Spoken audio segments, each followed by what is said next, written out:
काल झालेल्या वादळी पावसामुळे लाखनगाव आणि परिसरामध्ये प्रचंड प्रमाणात नुकसान झालेलं आहे. या नुकसानीचं एवढं रौद्र रूप धारण केलेलं आहे की घरात भुईसपाट झालेले, पोल्ट्री शेड अक्षरशः भुईसपाट झालेले, शेती केळीची शेती असेल ती भुईसपाट झालेली आहे. पंचनामे होतात, पुढारी मंडळी येतात, नेते मंडळी येतात, प्रशासन येते, पण पंचनामे होतात.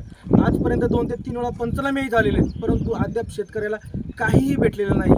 तर या ठिकाणी देवदत्त निकम आलेले आहेत, त्यांच्याशी आपण बातचीत करूया. आणि पंचनामे होऊन का बरं शेतकऱ्यांना काही भेटत नाही आहे? एक तर याच्यामध्ये पूर्णपणे जे पंचनामे झाले त्याची पूर्तता जिल्हा आपत्ती व्यवस्थापनकडे गेलेली आहे का नाही हा पहिला भाग. या संदर्भामध्ये तहसीलदारांना रात्री त्यांना फोन केला तर ते आले होते, पाणी करून गेले.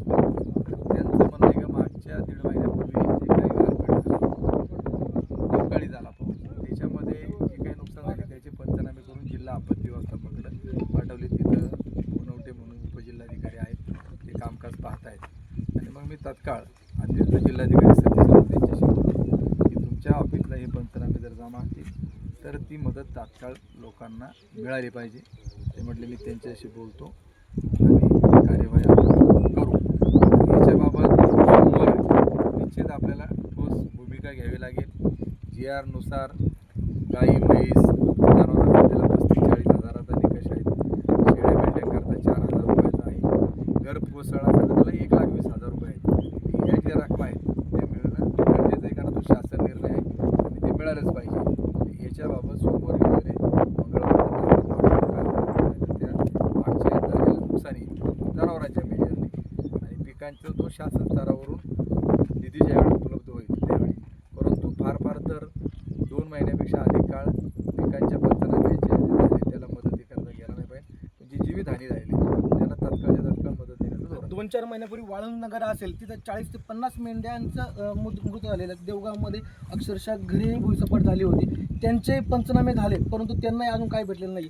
एक 6 महिन्यापूर्वी सुद्धा प्रचंड असं गारपीट झाली, कांद्याचं नुकसान झालं. आमदार साहेबांनी सुद्धा या ठिकाणी पाहणी केलेली आहे, प्रशासनही आलं होतं, सर्व चौकशी झाली, परंतु काहीच हाताला लागत नाही शेतकऱ्यांना. फक्त सांत्वन केलं जातं आणि देव म्हणतात, पण काय नेमकं काय? आता याच्यात सगळे पंचनामे झाले, परंतु मी आत्ताही बोललो त्याप्रमाणे पंचनामे तहसील कार्यालयाने केले.